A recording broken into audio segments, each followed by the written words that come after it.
잠언이 조금 어렵습니다. 왜 어렵냐면 잠언이 이 솔로몬이 아들들에게 이렇게 남긴 글이기도 하지만 여러 가지 그 본인이 남겼던 글들을 이렇게 함께 모으다 보니까 문맥에서 조금 서로가 맞지 않는 부분도 있고 앞 것과 전혀 다른 이야기를 바로 이어서 나가는 경우도 있어요. 그래서 잠언을 읽을 때면 전체적으로 읽는 것보다는 그 이제 부분을 끊어서 그 부분의 내용들을 이렇게 살피는 것이 더 이해에는 더 좋은 줄 압니다. 그래서 오늘 말씀을 1절부터 이 8절까지의 말씀을 끊어서 우리가 또 살펴볼 텐데요. 8절에 있는 대저 그는 정의의 길을 보호하시며 그의 성도들의 길을 보전하려 하십니다. 이 말씀을 중심을 삼아서 성도의 길이 무엇인가 이것을 가지고 제목 삼아서 함께 은혜 받는 시간 되기를 간절히 바랍니다. 성도라는 건 어떤 뜻입니까? 거룩한 무리들이죠. 거룩한 무리들. 거룩하다는 건 어떤 의미라고 그랬어요? 세상과 구별된 사람들입니다. 하나님께서 특별하게 구별하신 사람들이에요. 구약에서는 거룩한 사람들, 물론 이스라엘 백성들 전체를 가리키기도 하고요. 특별히 그 가운데 나시린이라는 제도들도 있었어요. 나시린은 사무엘처럼 또 누굽니까 삼손처럼 그렇게 태어나서부터 아예 나시린으로 서원해서 키우는 경우들이 있고요. 또는 일부 기간을 정해서 내가 이 기간 동안은 나시린으로 살겠다. 그렇게 해서 기간을 정하기도 합니다. 그래서 구약임에도 불구하고 그 나시린으로서는 포도주도 금하고요. 시체도 만지지 않고 그런 이제 대단히 경건을 이렇게 구별된 삶을 사는 그런 경우도 있습니다. 물론 그러한 어떤 특별한 경우들도 거룩한 자들이죠. 그러나 구약의 전체적인 이스라엘 백성들을 세상과 구별하여서 거룩한 그러한 사람들이다라고 지칭했었고요. 신약에 와서는 우리 그리스도인들을 성도라고 말하죠.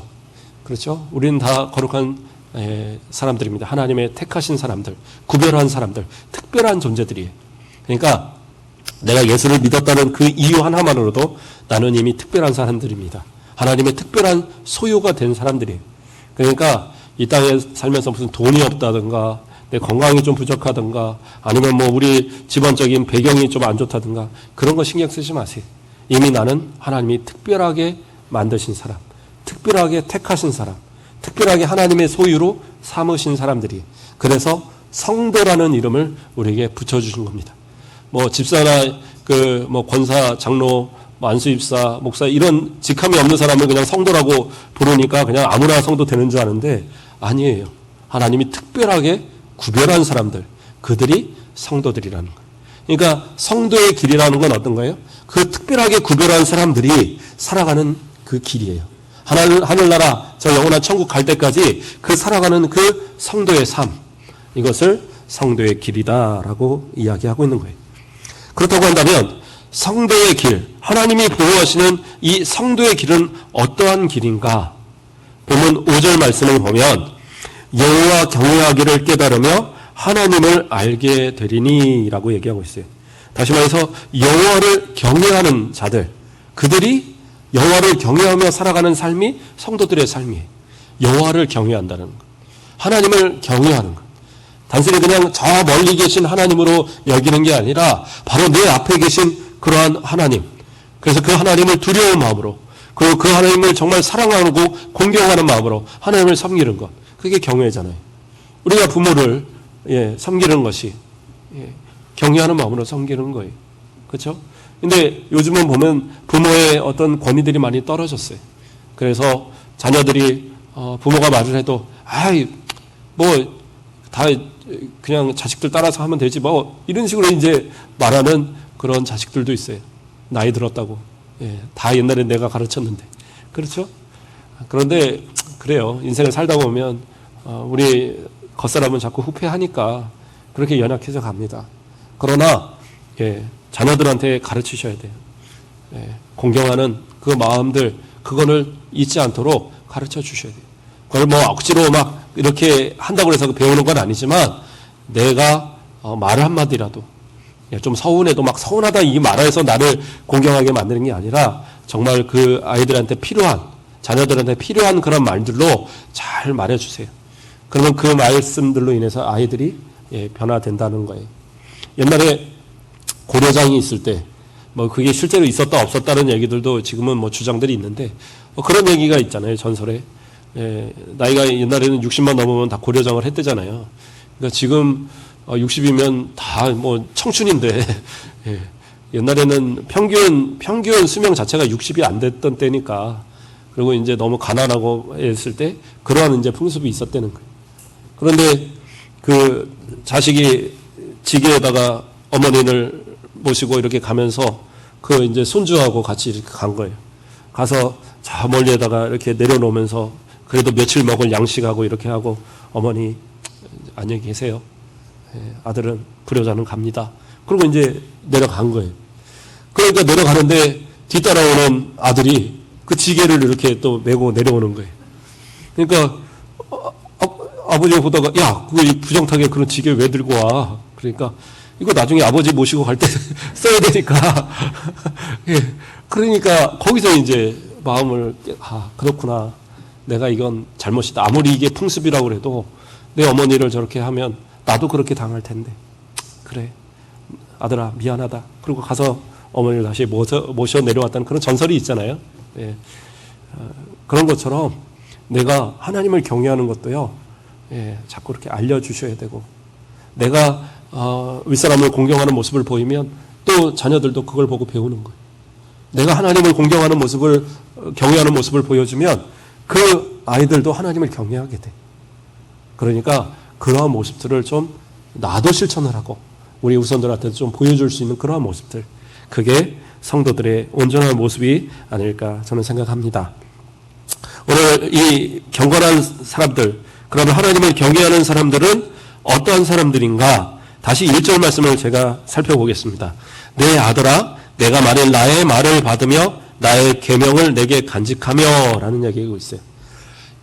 이 잠언은 물론 그 솔로몬이 쓴 책입니다. 솔로몬이 썼지만 그러나 솔로몬이 말했다고 해서 그것이 솔로몬의 말이냐? 그건 아니에요. 하나님의 말씀이죠. 우리가 신구약 성경이 다 하나님의 감동으로 된 것으로 성령의 감동으로 된 것으로 우리는 믿습니다. 그래서 성경의 말씀이 하나님의 말씀으로 우리는 믿어요. 이거는 뭐 모세가 말한, 이거는 누가 말한, 이거는 뭐 이사야가 말한, 다 쪼개내면 실제로 하나님이 말씀하신 것, 실제로 예수님이 말씀하신 건 아마 한 이만큼 될까요? 얼마 되지 않아요. 그런데 하나님이 때로는 누구를 통해서, 선지자들을 통해서, 때로는 누구를 통해서, 왕을 통해서, 때로는 연약한 여인을 통해서 다 말씀하셔요.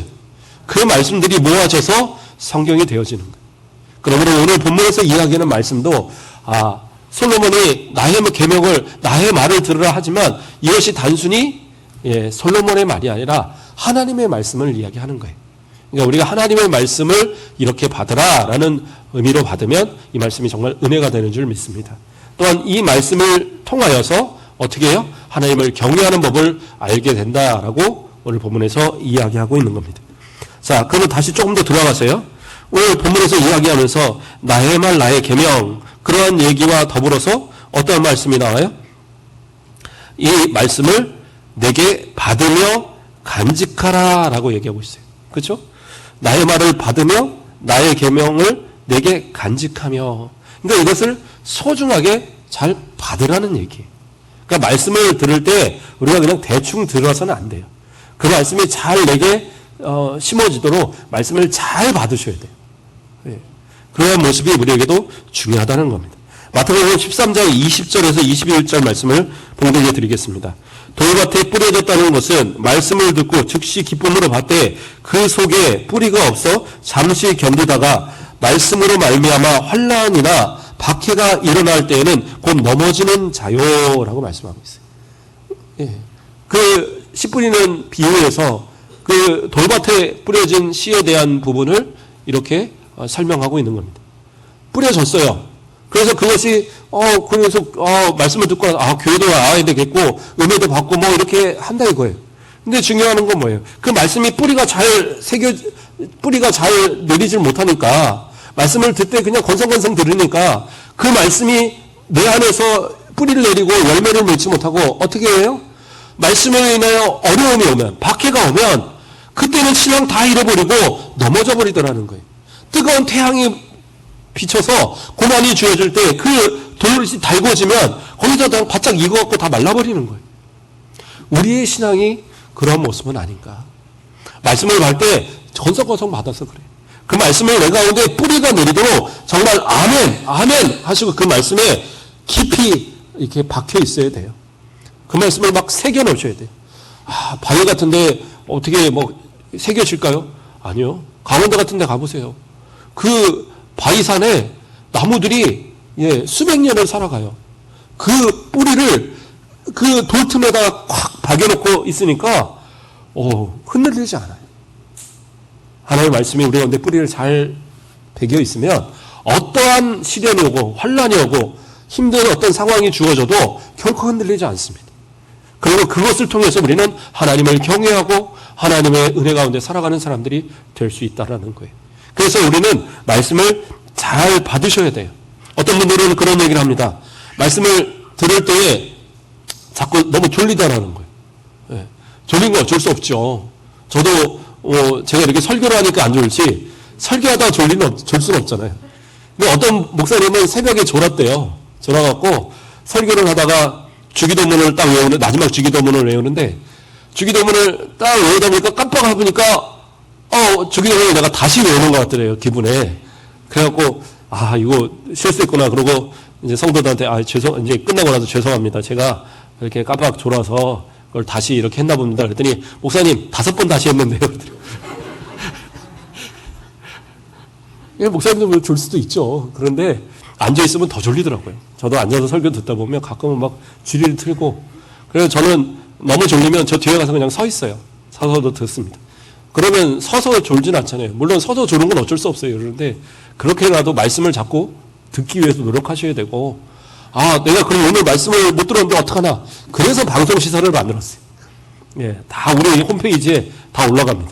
그러니까 홈페이지 딱 열어서 보시고, 홈페이지에 혹시 이제 방송사고로 안 올라가는 수가 있는데, 그러면 페이스북이라는 데 열면 저희 아내가 저 뒤에서 맨날 찍어갖고 올리거든요.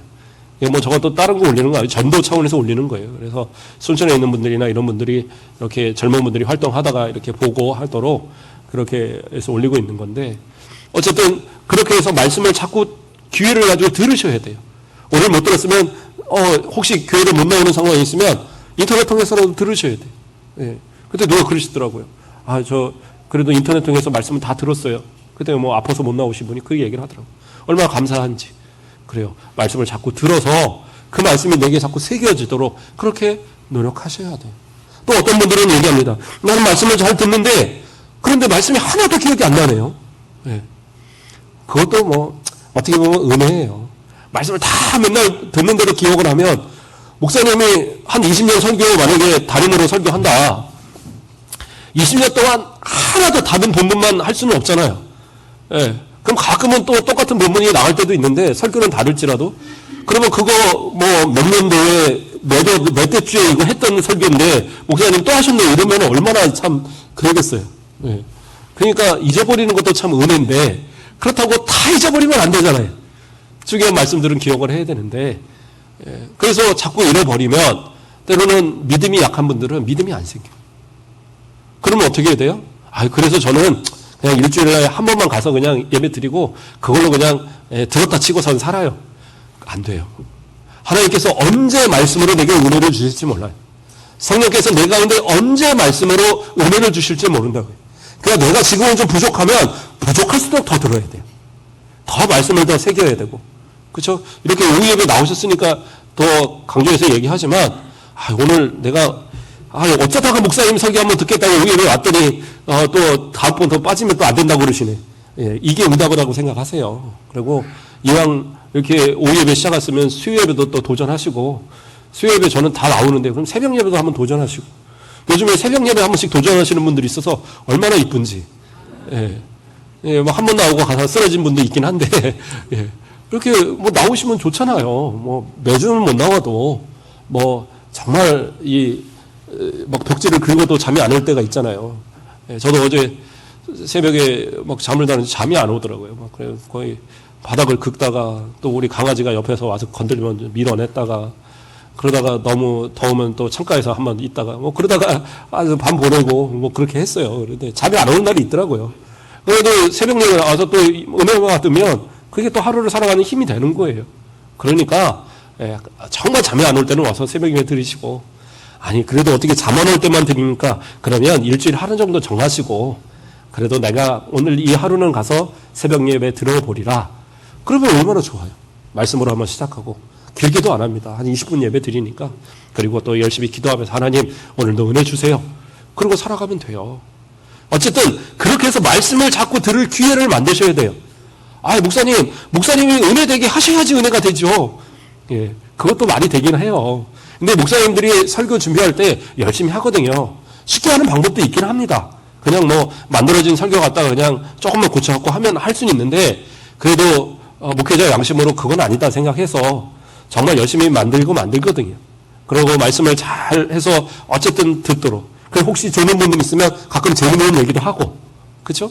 그러면서 이렇게 하는 건데 그 말씀이 다 은혜가 될 수는 없죠. 어떤 분은 은혜 받는데 어느 분은 안 되는 수도 있어요. 또 저도 마찬가지로 설교를 열심히 준비했는데 그날 잘 안 될 때가 있어요. 막 혀가 막 꼬여서 사랑합니다 그러는데 사탕합니다 막 나가고 이럴 때가 가끔 있어요. 그러면 이거를 성경을 읽다가 말이 꼬이면 이걸 다시 읽을 수도 없고 막 이럴 때도 있고 그럴 때가 있거든요. 또 설교도 제가 원고를 이렇게 써서 하지만 원고를 이렇게 막 쭉 보고 읽는 스타일은 아니다 보니까 어쩔 때 보면 앞뒤가 바뀌는 경우도 있어요. 첫 번째 해야 되는데 한 세 번째에서 먼저 나가는 경우도 있고 또 예화를 여기다 넣는데 저 뒤에서 예화를 쓰는 경우도 있고 그러면 나중에 가서 할 말이 없어요. 이거 어디 갔지? 예. 그럴 때가 가끔 있거든요. 그러면 막 그날은 막 죽겠는 거예요. 정말 하나님의 말씀을 갖고 똑바로 전해야 되는데 이거 오늘도 또 실수했구나. 이런 실패했구나. 인생의 큰 실패다. 막 그러고 이제 막 이렇게 좀 그럴 때가 있는데 어느 날 딱 그런 날이었어요. 설교를 제가 섰을 때 딱 그런 날이었는데 전에 있던 교회에서 그래서 그날 아내가 집에 갔더니 저희 아내가 얼굴이 탁 틀려지면서 한숨을 한번 쉬더라고요. 그래서 그래 오늘 내가 좀 실수가 많았지 그랬더니 알면 됐어 뭐 그러면서 그런데 그 다음 주일날인가요? 우리 젊은 집사님 하나가 생전 그렇게 얘기하는 분이 아닌데 저한테 와서 하는 얘기가 목사님 그날 설교 진짜 은혜였어요 그러는 거예요. 자기가 이제까지 들었던 설교 중에 최고였습니다 그런 거예요. 그럼 이제까지 내가 못했다는 얘기인가? 예, 막 그런데 막 그렇게 극찬을 하는 거예요. 이분이 그렇게 막 극찬을 하는 스타일은 아닌데 뭐 꼬투리도 좀 잡고 하는 스타일인데 그날은 너무 은혜가 됐다고 막 그러는 거예요. 이게 틀린 거예요. 성령이 역사하시면 그래요. 전하는 자는 죽을 쓰는 날이 있어도 그날이 듣는 자에게는 은혜가 되는 날이 있어요. 그러니까 말씀을 편식 없이 잘 들으셔야 돼요. 오늘 목사님이 좀 컨디션이 안 좋은가 그러면 사탕에 그래도 사랑해라고 하시는구나 알아들으시고 그게 어쨌든 그 말씀을 통해서 내가 어떤 은혜를 받을 것인가 그렇게 귀를 기울이셔야 돼요. 그게 마음에 간직하는 사람들의 모습이에요. 그 말씀을 간직하면 그것이 뿌리를 내리고 어떠한 시련이 오고 환란이 와도 결국엔 내가 이겨나갈 수 있는 믿음으로 성장할 수 있도록 그렇게 역사한다는 거예요. 그러한 모습 속에서 여호와를 경외하는 사람들로 또한 여호와를 경외하는 사람들은 오히려 또 말씀으로 더 깊이 들어가고 말씀대로 살아가는 그 모습이 생겨난다는 사실입니다. 그래서 마태복음 13장 44절의 모습에 보면 어떤 말씀이 나옵니까? 천국은 마치 밭에 감추인 보화와 같으니 사람이 이를 발견한 후 숨겨두고 기뻐하며 돌아가서 자기의 소유를 다 팔아 그 밭을 샀느니라. 이게 뭐예요? 말씀이 너무 깊이가 있어요. 이 말씀이 너무나도 내게 좋아요. 이것을 통해서 천국을 발견했어요. 그러면 어떻게 해요? 이 말씀을 위해서 내 모든 것을 다 포기해서라도 그 말씀을 지켜야 된다는 거예요. 예. 그러한 모습이 여호와를 경외하는 사람들의 모습이에요. 말씀을 듣고 그래 오늘 말씀에 은혜로 왔어 좋았어 잊어버리면 아무 소용 없는 거예요. 예. 그래서 오늘 본문에서도 4절 말씀에 뭐라고 나와요? 은을 구하는 것 같이 그것을 구하며 감추어진 보배를 찾는 것 같이 그것을 찾으면이라고 얘기하고 있어요. 말씀을 그런 마음으로 찾으라는 거예요. 말씀을 그러한 마음으로 대하라는 거예요. 그 말씀이 내게 막 깊이 있게 박히도록 그렇게 하셔야 돼요. 예. 다 성경 말씀이지 목사님이 무슨 세상 말 하지 않잖아요. 제가 무슨 철학을 갖다가 뭐 소크라테스가 어쩌고 이런 얘기 안 하잖아요. 다 성경에서 뭐 하라고 말씀하고 이것이 어떤 말씀이다 이런 걸 가르쳐 드리는데, 그러면 전하는 자가 잘 못할지라도 말씀을 여기에 간직하게 노력하셔야 돼요. 한 절 읽어드리면 이 말씀이 내게 오늘 은혜가 된다. 그러면 딱 그거 적어놓고 또 그거 막 새기고 또 잊어버릴까 막 기억도 좀 해보고, 그러면서 그 말씀을 혹시 기억 안 나면 인터넷 열어라 그랬죠? 그래갖고 하고, 저는 인터넷 그런 거 잘 몰라요. 그러면 자식들 불러다가 그거 하라고 그러세요. 이거 하나 잘 연결 좀 해보라고. 핸드폰으로도 다 볼 수 있거든요. 핸드폰 연결해달라고 그러고. 뭐 그렇게 해서 말씀도 자꾸 들으시고, 그래서 그 말씀이 내게 보배와 같이, 은과 같이, 금과 같이 항상 그것을 정말 소중하게 찾고 그것을 간직하고, 그러한 가운데 정말로 여호와를 경외하는 사람들, 더 나아가서 그러한 성도들의 삶의 모습을 살아가는 우리들의 모습이 될 수 있다라는 말씀입니다. 또한 그래서 그 말씀은요, 어쨌든 자꾸 들으시라. 그래서 우리 잘 아는 로마서의 말씀에서 뭐라고 그래요? 믿음은 들음에서 나고 들음은 그리스도의 말씀이다. 말씀을 자꾸 들어야지 믿음도 충만해지는 줄 믿습니다. 두 번째로는 하나님께서 우리를 보호하시는 성도의 삶은 어떤 모습이냐? 5절 끝부분에 뭐라고 나옵니까? 하나님을 알게 되리니 라는 말씀이 있습니다. 하나님을 알게 되리니. 그러니까 원어에서는 디아트 엘로힘 이렇게 얘기합니다. 하나님을 아는 지식, 하나님의 지식, 이런 뜻이 있어요. 그러니까 이 말씀은 뭐예요? 하나님을 안다라는 것은 하나님을 아는 지식이에요. 그런데 그 아는 것은 단순히 그냥 우리가 성경을 읽어서 하나님 이렇다더라 저렇다더라 그렇게 아는 걸 얘기하는 게 아니에요. 체험적인 암. 진짜 뭐라 그럴까요? 부부가 전혀 몰랐던 남남인데 결혼하고 나면 어떻게 해요? 서로를 알아요. 예, 잠꼬대도 알아요. 그렇죠? 그전에는 다 천사 같은 부인이 결혼하고 나면 잠자다 보면 발이 날라와 있고, 예, 그게 아는 거예요. 그냥 뭐 겉으로 깨끗해 보이고 이뻐 보이는 것만 아는 게 아니라 그 사람의 모든 사정을 다 아는 것, 그게 안다라는 거거든요. 그러니까 하나님의 지식, 하나님을 안다는 건 뭐냐? 하나님과의 깊은 교제, 하나님 앞에 깊은 어떤 그러한 만남의 그러한 삶 살아간 그 모습이 하나님을 아는 거예요. 여호와를 경외하는 사람, 그러한 사람은 말씀을 통해서 하나님을 알게 됩니다. 하나님은 여러분과 서로 알기를 원하세요. 또한 여러분에게 알려주기를 원하고 계세요. 그래서 하나님은 여러분들과 정말 부부와 같이, 때로는 아버지와 아들과 같이 서로의 마음을 이해하고 아는 그런 관계, 그러한 모습이 우리의 신앙의 모습이어야 된다라는 말씀이에요. 그래서 호세아 6장 6절에서 보면 뭐라고 얘기합니까? 나는 인연을 원하고 제사를 원하지 아니하며 범죄보다 하나님을 아는 것을 원하노라 얘기하고 있어요. 하나님을 원하는 것을, 하나님을 알기를 원하는 것을 제사나 그런 것보다 하나님은 더 원하고 계신다라는 거예요.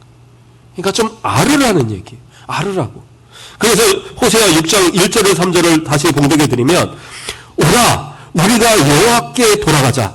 여호와께서 우리를 찢으셨으나 도로 낫게 하실 것이요 우리를 치셨으나 싸매어 주실 것이라. 여호와께서 이틀 후에 우리를 살리시며 셋째 날에 우리를 일으키시리니 우리가 그 앞에 살리라. 그러므로 우리가 여호와를 알자. 힘써 여호와를 알자.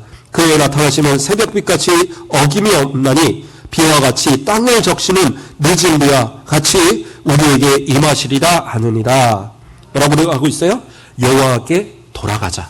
또 뭐라고 그래요? 여호와를 알자. 뭐라고 그래요? 힘써 여호와를 알자. 그러니까 하나님을 알기 위해서 힘써야 된다는 거예요. 하나님께 돌아와야 된다는 거예요. 하나님은 우리가 많은 헌금하는 거 그거 원하시는 거 아니에요. 어떤 분들은 저 11조 많이 벌어야 되니까 때로는 그냥 좀 일하니까 교회 좀 등한시해도 이해해 주십시오. 아니요. 하나님 그런 거 아니에요. 하나님 이 모든 만물의 주인이세요. 이 땅에 하나님 거 아닌 게 어디 있어요?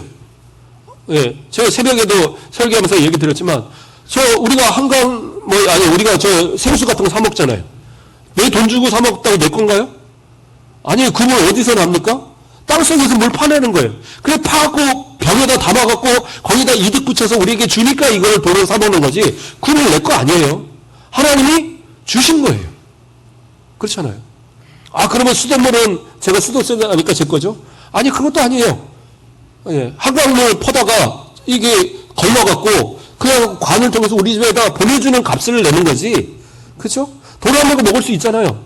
이 동천 가갖고 여기서 바가지를 퍼먹는다고 누가 왜 그거 공짜로 먹냐고 아무도 뭐라고 안 해요. 그렇잖아요? 그냥 그렇게 퍼다가 주는 값이에요. 그거 내고 우리가 먹는 거지 우리의 소유가 아니잖아요. 세상 어떤 것도 하나님이 주셔야지 우리가 누리는 거예요. 그러므로 하나님이 그것을 인정한다고 한다면 그러면 우리가 뭐 11조? 아니요. 그런 거 가지고 생색내지 마세요. 11조는 하나님께서 이건 헌금으로 내가 뭐 많이 드리나 적게 드리나 그렇게 생각하는 거 아니에요. 그건 뭐예요? 의무잖아요. 하나님께서 너 나한테 이거 하나님의 것을 인정하는 것으로 드리라는 거예요. 그러면 내가 쌓을 것이 없도록 내가 부어주겠다 약속하셨거든요. 그러니까 이거는 내가 감사하여 드려야 헌금도 아니에요. 그건 그냥 의무인 거예요, 사실은. 그렇다고 해서 그걸 내가 생색낼 필요 없어요. 저분은 헌금 뭐 11조 보니까 한 10만 원 하는 것 같은데 나는 한 100만 원 하니까 내가 더 전혀 그렇게 생각하지 마세요. 10만 원을 하든 만 원을 하든 아이가 1,000원을 11조를 하든 다 똑같은 거예요, 하나님 보시기. 그런 거 갖고 생색낼 필요도 없고 나는 어떻게 해요? 하나님 앞에 오히려 가까이 하고 하나님께 돌아가고 하나님을 알기에 힘쓰고 그래서 말씀을 통해서 주님을 만나기를 힘쓰는 모습, 그게 진짜 하나님 좋아하시는 기뻐하시는 모습이에요. 바리새인과 세리가 올라가서 성전에서 기도했잖아요. 바리새인 기도해요. 저는 11조도 드렸고 저는 금식도 했고 저는 뭐 헌금도 많이 했고 저는 저기 있는 저 세리같이 그렇게 행동도 안 했고 저는 그러니까 하나님 의롭죠? 하나님 뭐라고 해요? 의롭지 않다고 그래요. 예수님은 뭐라고 그랬어요? 저는 의롭다고 인정 못 받았다고 그러셨어요. 근데 누구요? 세리는 그래요. 저는 감히 하늘을 우러러서 못 보고 성전 저 귀퉁이에서 저는 죄인입니다. 저는 용서해 주세요. 그랬을 때 어떻게 해요? 예수님께서 저가 의롭다 칭함을 받았다고 얘기했어요. 하나님 앞에 나오는 자, 내가 죄인인 것을 드러내고 회개하는 자, 그리고 주님 앞에 철저하게 돌아오는 자, 그들을 좋아요. 내가 세상 가운데 살아갈 때 나를 돌이키시기 위해서 때로는 매도 들으셔요. 안 때리니까 나는 그러니까 좋죠? 안 때리면 그건 사생하라 그랬어요. 하나님이 아버지가 아닌 거예요. 그러니까 냅두는 거예요. 가서 뭐 죄를 짓던, 가서 무슨 뭐 사기를 치던, 돈 갖고 막 가서 나쁜 짓을 하던 냅둬요. 근데 주님 앞에 딱 붙들린 그 순간부터 하나님이 그렇게 두지 않으세요. 범죄하며 살아가는 거 하나님 결코 가만히 두지 않으세요. 그 사람을 매를 때려서라도 돌이키게 하시는 거예요. 그게 하나님의 은혜예요. 그래서 고난이 때로는 은혜가 되는 거예요. 그렇죠? 그래서 시편에서도 고난이 내게 유익이다.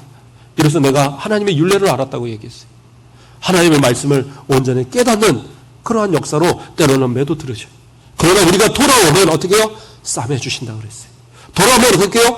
회복시키신다는 거예요. 돌아오면 어떻게 해요? 이전보다 더 하나님의 은혜 가운데 회복하는, 더 성장하는, 성공하는 길로 이끌어 주신다라는 사실입니다. 그래서 7절 말씀을 보면 어떤 말씀이 나옵니까? 그는 정직한 자를 위하여 완전한 지혜를 예비하시며 행실이 온전한 자에게 방패가 되시나니 라는 말씀을 해요. 여기서 완전한 지혜를 그 영어 성경에서 뭐라고 번역을 했냐면요, success in store라고 이렇게 얘기했어요. 저는 영어 잘 못하는데 이걸 설명을 해야 되니까 제가 영어를 얘기합니다. 그래서 뭐라고 나온 거냐? 저장된, 축적된, 발음이 또 안 되네요. 축적된 성공. 그러니까 준비되어진 성공이라는 뜻이에요. 스토어가 상점인데요. 아니, 상점이라는 뜻만 있는 게 아니라 이게 저장되다 뭐 이런 뜻이 있어요. 그래서 저장된, 준비된 그러한 성공. 이것을 여기서 완전한 지혜다라고 하는 그 부분이 그러한 뜻을 갖고 있어요. 그러니까 하나님은 어떻게 하시냐? 정직한 자, 다시 말해서 하나님을 경외하는 자, 하나님 말씀대로 살아가는 자, 그들에게 준비된 성공을 하나님께서 예비하고 계신다라는 거예요. 그러니까 내가 성공의 길을 살아가려면, 내가 정말 올바른 하나님의 주신 은혜 가운데 살아가려면 내가 말씀 중심, 하나님을 경외하고 하나님을 아는 그런 중심의 삶을 살아가야지, 그래야지 진짜 그 삶의 모습이 성공의 삶의 모습으로 살아갈 수 있다라는 거예요. 내가 인생을 사는데 내 마음대로 잘 안 돼요. 교회를 다니는데도 뭐가 맨날 안 풀려요. 예. 그래서 나는 교회하고는 잘 안 맞는가 봐요. 아니에요. 얼마나 하나님의 뜻대로 사셨는지 돌아보세요. 내가 하나님의 말씀대로 얼마나 살았으며 내가 얼마나 정직하게 여호와의 길을, 성도의 삶의 길을 살아가고 있었는가 돌아보라는 거예요. 하나님을 정말 경외하며 사셨어요? 정말 하나님을 알고자 몸부림쳐 봤어요? 하나님이 그렇게 돌아오라고 얘기하시는데 그 하나님을 향하여 나아가 봤어요? 주일날 그냥 한번 이렇게 나와서 발 한번 담그고 세상으로 갔다 그래서 그게 그리스도인 아니에요. 세상을 살아가면서도 정직하게 살아가셔야 되고, 오늘 정직한 자에게라고 얘기하시죠. 세상을 살아가면서도 정말 하나님의 정의의 길을 가셔야 되고 성도의 삶의 길을 온전하게 살아가셔야 돼요. 거룩한 삶, 뭐예요? 구별된 삶. 세상 사람들이 오늘 오전에도 얘기했지만, 아, 너 왜 이렇게 살아? 옛날에 너 이렇게 안 살았잖아. 근데 왜 이렇게 살아? 그래도 달라진 모습을 보여줘야 되는 거예요. 옛사람의 모습은 이제는 내 모습이 아니야. 그건 나는 이미 십자가에 다 죽었어. 이제는 나는 다른 모습이야. 그렇죠? 그 옛날에 그 평양깡패 누구죠? 이기풍인가요? 그분이 이제 목사님이 되셨잖아요. 근데 은혜 받고 나서 이제 전도자가 돼갖고 어제 열심히 이제 부흥 집회하고 평양성으로 돌아오는데 깡패 하나가 앞에 있더라는 거예요. 그래갖고 껄렁껄렁 너 일로 와봐. 근데 너 있는 보집 내놔. 했더니 그냥 가게 냅두시오. 했더니 어디서 그래갖고 막 그대로 막 주먹으로 막 날리고 막 때리고 그 매를 다 맞았다는 거예요. 다 맞고 나서 이따가 너 내가 누군지 알고 이러냐 그랬더니 너 누군데 그래서 내가 이기풍이다 그랬더니 막 벌벌 떨더라는 거예요. 왜냐하면 그 상인들이 길거리 가면서 항상 그 성황당에다가 돌 던지면서 기도하는 것이 이기풍 만나지 말겠어요. 그랬대잖아요. 그렇게 알아주는 깡패였대요. 하여튼 그런 분이 변화되니까. 그렇죠? 그 매를 다 맞으면서도. 그래서 그 유명한 말이 내가 뭐라고 그랬다고 그랬죠? 변화는 내가 받았는데 은혜는 네가 받았다 그랬다던가요? 그러면서 어쨌든 그래서 그 사람을 끌고 들어가서 그리스도인 만들었다. 이런 이제 일화가 있어요. 약간 각색이 되실 수도 있는데 어쨌든 그런 모습처럼 우리가 변화된 새로운 모습, 달라진 이 모습이 우리의 모습인 거예요. 옛날 예수 믿기 전 혹은 변화되기 전 옛날의 모습은 내 모습 아니에요. 그거 기억하지 마세요. 어떤 분들은 막 그거를 막 자랑 사람하고 얘기하는 분들이 있어요. 요즘은 그런 분들 별로 없는데 옛날엔 깡패 하다가 뭐 이렇게 그 목사님 되신 분들 부흥회 하면 맨날 그 깡패 지난 얘기만 해요.